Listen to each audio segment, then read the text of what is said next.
It's quite interesting that that was one of the, at least, first few meetings the president-elect had on his return from Nigeria. So it speaks to just how important the coming National Assembly is. And we're focusing on that one this morning because this is you, actually. They represent you and I right there. So let's get right in the conversation. As you've seen, Honorable Nofiok Luke, Chairman House of Reps Committee on Judiciary, a member representing Etinan Institobim Federal Constituency of Akwa Ibom State, is also former Speaker of the Akwa Ibom State House of Assembly. He joins us right here in our Lagos studio. Good morning, Honorable. Thank you for joining us on the program. Yeah, good morning. It's a pleasure to be here. Absolutely.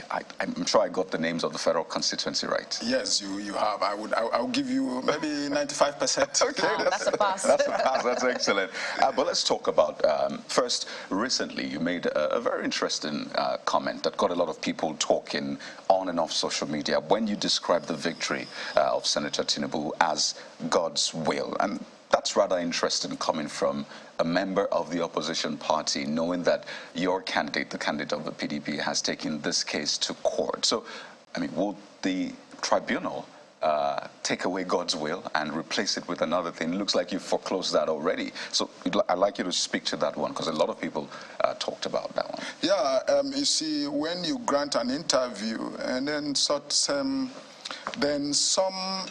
excerpts and some areas of those interviews are taken out of context. And then if you get to read the interview as a whole, you would get to understand the perspective. This is my personal belief. My personal belief is that if God does not allow a thing to happen, it wouldn't happen. And so in the context of the fact that the election has gone through what we have gone through, and then we've gone through the process, and then we have seen the managers of the election do what they've been asked to do, and I said, probably, yeah, that's the will of God. And let me put that in perspective too. I ran for the position of the governor of my state in the primaries of the party. I did everything I could do. I consulted the delegate, I canvassed, I campaigned. And at the end of it all, I did not emerge. And so I saw that as the will of God. And so when you do all what you have to do, and then you see a particular result on a particular thing, that's my personal belief. I believe that is the will of God. And so in that context, I believe that if it was not the will of God, then we wouldn't have had a conclusive election. We wouldn't have had winners emerge at different spheres. At the National Assembly level, senators have emerged at the National Assembly level in different parties. If you go to a place like Anambra, I believe that is the will of God that Tony Nwoye is a senator-elect, that Ume is a senator-elect. If you go to Nasarawa State, I believe that Akwashiki Godia of SDP is the will of God as a senator-elect. If you go to FCT, I believe Ireti Kingibe of the LP2 is a senator-elect. I believe that's the will of God. If you go to the governorship at the chief executive level, I believe that the emergence of the NNPP candidate in Abba Yusuf, or the emergence of Pastor Moino in Akwa Ibom, or the emergence of Alex Oti in the Labour Party in Abia State, or the emergence of Mark Shei Makinde in Oyo State. I believe that within that context, it is the will of God that those people have emerged in their respective capacities, in their respective positions that they contested for. And so it is that same vein that I said the emergence of Senator Bola Ahmed Tinubu, it's the will of God. But do you agree that sometimes, man's influence and design, could pull through somehow, and then God hands off the process if that happens? For instance, there's a preponderance of opinion, by some Nigerians that a certain candidate may have won that election, regardless of what the results are. Yeah, in that aspect, whatsoever it is, by the way you put it, that God decides to hands off, God deciding to hands off, in their own perspective, it's a decision by God. And so it's the will of God that he has to hands off. And then belief of persons in certain areas that they won the election, it is what has transpired across the world. Look at when we had the last election in the United States. Donald Trump felt that he won the election. And then here there are persons in different positions in different strata, those in the State House of Assembly who believe that they won the election. They are the tribunal. Those at the National Assembly level, they who believe that they won the election, they are the tribunal. Those who contested for the position of the governors in the respective states believe they won the election, they are the tribunal. Those who contested for the office of the President of the Federal Republic of Nigeria, who believe that they won the election, are in the tribunal. So my position is that while we are at the tribunal, let us allow the tribunals, the election petition tribunals, to do their work. Let us allow the judiciary to carry out their responsibility, because the most important thing for me is how do we ensure peace? My brother, you've seen recent events in Sudan, and you believe with me, and you see with me, and agree with me, at the bottom, at the foundation of that, it's power struggle. It's quest for political power. God forbid we can't degenerate into that position. And so my appeal is that those who are the tribunal, let us allow those who are the tribunal to pursue their legitimate claims, and then let us not try to shut them out in making their comment. And then for those who have won the election, let us allow those who have won the election and have been issued certificate of returns to be sworn in, whether it's an Lexoti in Abia State, I'll repeat it again, whether it's a Caleb Muftuan in Plateau State, whether it's a Pastor Omono in Akwa Ibom State, whether it's a Simi in Rivers State, whether it's a Sanwo-Olu, Governor Sanwo-Olu in Lagos State, whether it's an Ahmed Bola Tinubu as the president, let us allow them to be sworn in. Even members of the House of, Senator-elect, whether it's an Abdulaziz Yaradua in Katsina State, let us allow them to be sworn in. Whether it's a Barry Piggy in Rivers State, let us allow them to be sworn in, and let us follow what the constitution provides. Right. Let us follow the legal framework. Okay. To be fair, in that interview, you also gave a caveat that that religion is a very, very tricky conversation in Nigeria. But referencing the judiciary and then talking about what you believe, naturally the question will be, can the judiciary then upturn the will of God? Which is a question I asked earlier. Do you believe that can happen? When I still want to state it emphatically that, just like you've put it, my belief as it is, I will not preempt. I'm a lawyer. I will not preempt what the judiciary will do. Whatsoever, I believe that the judiciary is made up of men of proven and tested integrity. And I believe that they understand the yearnings of Nigerians. I believe that they know what is right. And then I believe that they know the fine letters of the law, because any case anywhere, whether it's election petition or whether it's a commercial case, it is not determined by emotions and sentiment. It is determined by the fine letters of the law. And so what does the law say? So they are going to look at the law, they're going to look at the Constitution of the Federal Republic of Nigeria, they're going to look at the Electoral Act, and they're going to look at other legislations, and in totality give a judgment according to the law. And whatsoever is the judgment that comes, this is my personal belief, I will believe that that is the will of God. But we have precedents showing that, National Assembly elections, governorship elections have been overturned in the past, but not the same for presidential election. I imagine you believe that it will stay that way, regardless of, how things turn out with this round of election petition tribunals. Yeah, if we want to look at pattern, if we want to look at how things have been, yes, we could say, yes, it could stay that way, but I grew up learning that there's only one thing that is permanent, which is change. And so whichever way it is, what we need is a peaceful Nigeria. What we need is for us to move from where we are today, whether at the point of insecurity, or whether in the downturn that we have in our own economy, whether in the challenge in the health sector, we need to move from there. And so whosoever is the head, whether it's the head by way of the pronouncement of the Independent National Electoral Commission in the outcome of the electoral process, or by way of subsequent pronouncement by the court, my position is that let us rally around whosoever is the head and who are the heads for us to move Nigeria from where we are today. The person in Benue State, some communities in Benue State might not be worrying about power tussle today. They are going to be worried about who is going to provide them with security. The students in the university are going to be worried about who is going to ensure that the agreement between ASU and federal government is kept and respected so that there is no more industrial action. The people who are in the hospitals are going to be bothered about how they can get the best of health care. The people who are out there in the farms today, most people don't go to farm. That is why we've had the inflation in food prices. Right. The people who are in farms are going to be worried about who is going to ensure that we have security so that we can return to our farms, and then we can be given input to go into our farmlands and then farm and bring out the produce and sell and make a living out of it. So those are the concerns of Nigerians. And let's talk about how to achieve those concerns, as it were. A major part of government that has a mandate to at least ensure that people are properly represented, these needs are represented at the very highest level, and hopefully solutions are brought to bear, is a National Assembly, which you're a part of. And I know that you're not returning for the 10th Assembly, but you're definitely interested in the emergence of the leaders. And I'd like you to help Nigerians understand just how this process works. I imagine you were one of the 358 lawmakers that voted in the 9th Assembly for the, well, I don't know if you voted for the current speaker or for Omar Bago. I'm not sure who you voted for, but I imagine that you definitely voted. Am I correct?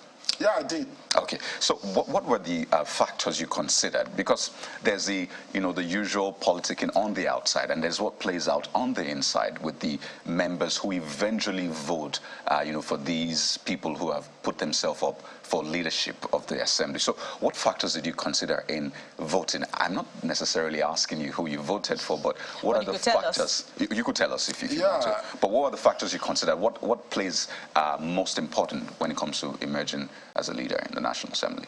Okay, from the benefit of hindsight, I did not only vote for Right Honorable Femi Gbajabiamila. If you could look at their clips here, on I think the 5th of May, I was a spokesperson for the members-elect to make a public declaration for Right Honorable, that is in 2019, for Right Honorable Femi Gbajabiamila. Though we're not of the same party, I believe in bipartisan approach to solving the problems of Nigeria. And so, why did I have that conviction? Sometimes when I was Speaker of the House of Assembly, we had opportunity of going for the Commonwealth Parliamentary Association meeting, I think in Mauritius. And then Right Honorable Femi Gbajabiamila, I think as the minority leader of the House of, I think majority leader of the House of Representatives, spoke on behalf of Nigeria. And I have watched his antecedent, I have watched his profile rising from a minority leader to becoming a majority leader. And that and the number of bills which he had in the House of Representatives, those were the things that propelled me and then gave me the conviction that convinced me to support him for the position of the Speaker of the House of Representatives. So as we go forward, what are the things you need in the leadership of the legislature? There are three. I will start from the basic functions of a legislator in the first place, because you cannot be a good head or leader of a legislature if you don't have the basic understanding and have performed creditably well the responsibilities or the functions of a legislator. One is lawmaking, and then oversight and representation. And so how good is a legislator in lawmaking? How many bills does he have? And then what is his level of advocacy on issues that bother an average Nigerian? And how responsive is that individual as a legislator? And then how is he performing as a chairman or a member of a committee that he is a member of a committee of the House, or whether it's in the House or in the Senate? And then the next one is, how is he relating with, not only with his constituents, how is he relating with the entire stakeholders, in his stakeholders mapping? How is he relating with the press? How is he relating with the stakeholders in the country? How is he relating with the executive? How is he or she relating with the judiciary? There's no she running. This matters a lot. So there is a she running. One of us is running. For the Senate or the House of Reps? House of Representatives. Right, yeah. And so, looking at that, that was part of, for me, that was what informed my decision in the past. And so, if I don't have a voting right in the 10th Assembly, but if I were to vote, if I were to return and vote, I would look at, today we have someone in the House of Representatives who has the highest number of bills. That means he has performed very well as the member representing his people in his function as a lawmaker, that is his lawmaking function. Tajuddin Abbas, great and excellent member. Now, those contestants, I want to say this and say this emphatically. all those contesting for the position of the speakership of the House of Representatives in the 10th National Assembly have credentials. They have credentials worth looking at. They have credentials worth becoming the headship of the House of Representatives. But the dynamics of the time require leaders with certain towering credentials, and Tajuddin Abbas stands out. Today, he stands out as the man with the highest number of bills in the House of Representatives. I see that the campaigning has begun naturally. And in that interview you granted, pardon me, you spoke about the candidates that you think are fit for the job for Senate and the House of Reps. My mind was on Senate because you spoke about your past principle. But let's still talk about how this matters to the people, because the people have had time to see the performance of the 9th Assembly, had time to, weigh how much of the lawmaking, how much of the oversight process, the budgeting process has impacted on their life. So how much of the people are involved in this process as well, in the emergence of the leaders? Do you maybe go back and say, well, my people, this is a person we're thinking of voting for. Do you support? This is a person's pedigree. Do the people play a role in the emergence of leaders for the National Assembly? I believe once you're elected, there might be some level of information that you have that the people out there might not have. Yes, nobody has a monopoly of knowledge, but within that setting, you have interacted. If you're a new person, you are going to learn from returning members, ranking members on the performance of other members. And so, who is responsive? Now, how do you bring the issues? The responsibility of the legislator is basically advocacy. And so, who is responsive to the yearnings of Nigerians?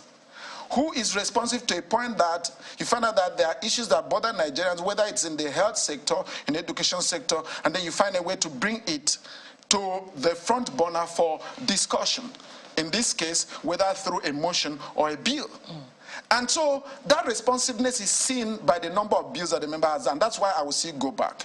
A man has 70 bills in the 9th National Assembly. 20 of those bills, I think 20 or 21 of them has been assented to by Mr. President. That means that he is abreast with the challenges of Nigerians, and then he knows those issues, and then he's able to bring them to the front burner. So by the time you are there, your responsiveness as a member shows the performance of your function and responsibility in the sphere of representation. What's representation? How you are able to bring the issues that bother you, people and Nigerian as a whole, to the front burner, and for solutions to be found to those provided for those challenges and for those problems. That makes you a good legislator. Well, the people will have to rely on the discretion of members-elect of the National Assembly, since, for this round of elections, the National Assembly wields the independence to elect its leaders. But let's feel the pulse of the parties through you. I know that you're in the opposition, but then again, of course, you have your ears to the ground, and you can tell us one or two things about the party's decision, because what we've been hearing so far will be have been conjectures, and positioning about who has experience, possibilities about zoning, but there's nothing particularly that is cut out. So what are you hearing about the All Progressives Congress's decision about where it will zone the speakership position to at least you and the House of Representatives? And there's also this talk about the opposition being the majority in the minority, and how they're also interested in having a certain degree of influence in who emerges speaker. So how's that coming up? Yeah, I'm not a member of the ruling party. I'm a member of the People's Democratic Party and a proud member of the People's Democratic Party. Yes, the opposition. I mentioned the opposition. And even when I'm a member of the People's Democratic Party, I saw beyond the party in 2019. And I went for Right Honorable Femi Gbajabiamila. Even though some members of my party, the leaders of the party, were not comfortable with my decision as at then, but today, some leaders of those parties are the one dining very well with the ruling party today for what they vilified me for yesterday. And so I don't know what the ruling party is doing. I don't know what is the zoning arrangement in the ruling party.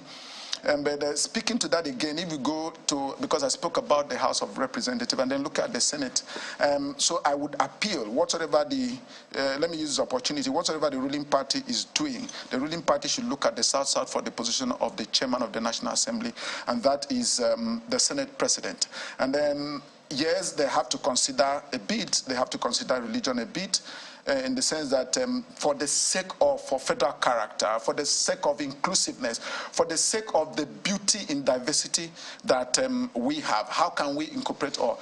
And so I would, if I were to be a senator-elect, I would be rooting for a candidate from the South-South of Nigeria, there. And I would be rooting for distinguished Senator Godswill. I would be rooting for distinguished Senator Godswill Obodokpabio for the same reason I will be I rooted for Right Honorable Femi Gbajabiamila. Not only was he a Senate minority leader at his first time in the Senate, for a man to be seen by his colleagues in the opposition to be made a Senate minority leader as a first-timer, then there's something in him. And then not only... Pardon me. Because of, the conversation, we need to widen it. My colleagues in Abuja would like to comment, but of course, this is tied to the conversation. Neota. Honorable Onofiok, looking at and hearing all that you've said so far and some of the qualities you've reeled out that would help in determining who is most viable to lead the National Assembly, to be in the leadership of the National Assembly, I can see you smiling there. You talked about lawmaking, oversight, and the relationship with the constituents and other stakeholders. So let me just start by saying, Messier, that's in relating with your constituents. But let's come down to this. You said some things about the highest number of bills, but the question would then be, how viable? Is it about the number of bills that a lawmaker or a legislator has been able to put out there, or the viability of those bills that have been put out? Because I could have 100 bills in my 4 years in the House or my 8 years, and none of those bills goes beyond the second reading. So how viable are those bills? Would that also be considered in considering who should be in the leadership of the National Assembly? Plus the matter of gender.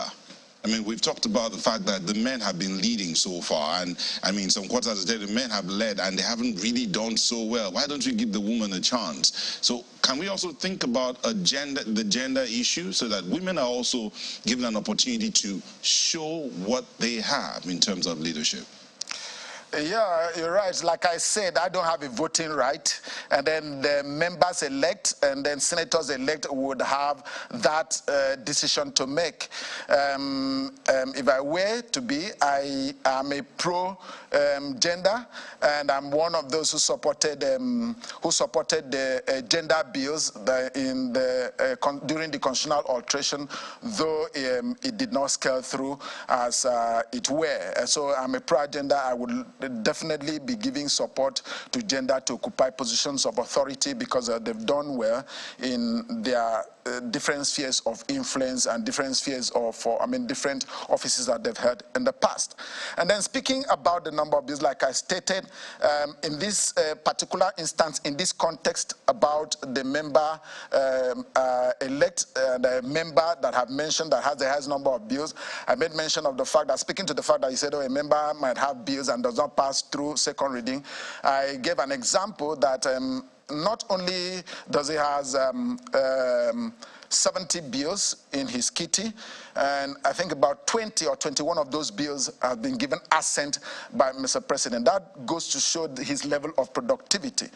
And while I was speaking, and before you came in, speaking at the level of the Senate, I talked about the issue of the leadership acumen, the leadership the intellectual acumen, the character that probably members or senator-elect would see in a leader, to elect that leader, a minority leader, as a first-timer, then again, you need because of where we are today, we need a good relationship between the three arms of government. And so we need the headship and the leadership of the National Assembly that is cooperating, not subservient, that is cooperating with the executive, that is cooperating with the judiciary. And so in the context of the Senate, I speak about Senator Godswill Obodokpabio, has served in the Federal Executive Council as a minister, and then has served as a commissioner in the state, served as a governor. And so he understands what are the demands of the office of a chief executive. He understands what are the demands of the office of the Senate President, and by extension the entire Senate, the legislature. He understands, as a lawyer with the background in law, he understands the operations of the judiciary. And so this combines in him. Mr. Nafiok, Mr. Nafiok, if I may come in here, I understand you would have to mention the name of your principal, and of course, you've reeled out all the qualities you've reeled out of who one that would occupy a leadership position in the National Assembly should have, and all of that. But then the question, my colleague also mentioned this earlier, how effective would this also be to the people that they are there to represent? Because at the end of the day, it's about effective representation.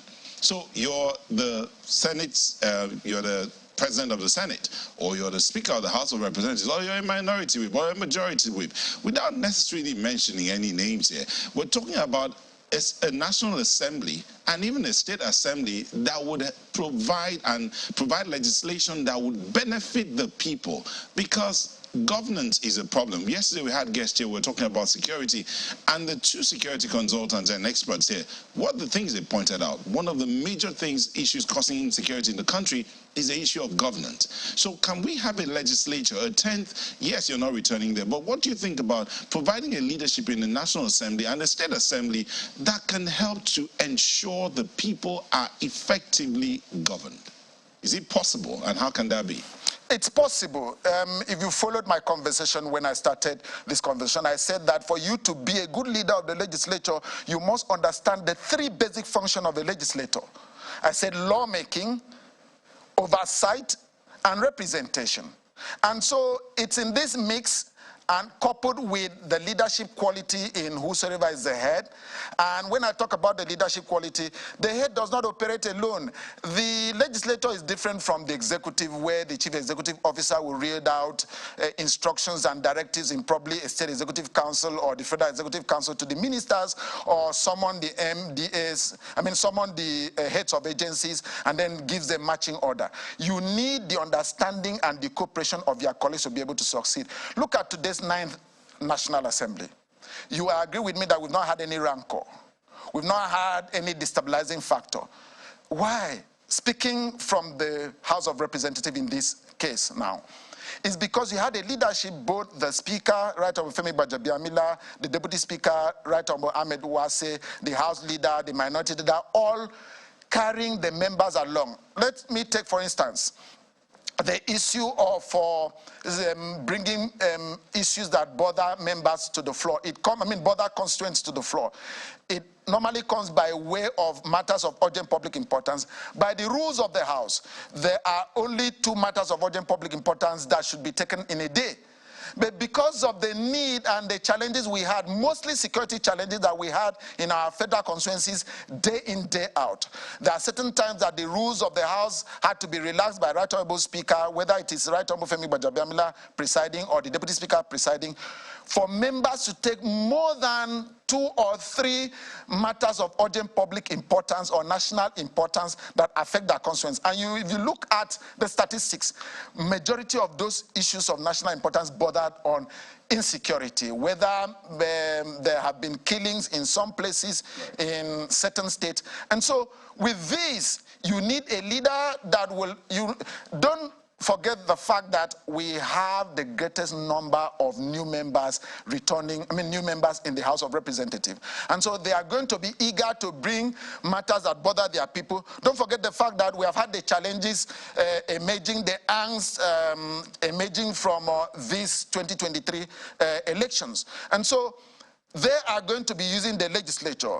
Those, after the outcome of the election petition cases, the next place where Nigerians are going to be ventilating their concerns, their disagreement in, or their disapprovals of certain acts that they notice in the outcome of the 2023 electoral processes will be in the legislature. And so you need the presiding officer who is magnanimous enough, who is open enough, who is bipartisan enough, at the same time who is defending his party positions and policy, but who is open enough to be just like what we did in the House of Representatives, calling a joint task, Well, Honorable, allowing other members to air their views. We have to wrap up the conversation. Clearly, you are very, excited about this one, and I hope Nigerians will participate in this as well and keep participating. It's important to state that there are at least 10 people vying for that position in the House of Reps, at least 6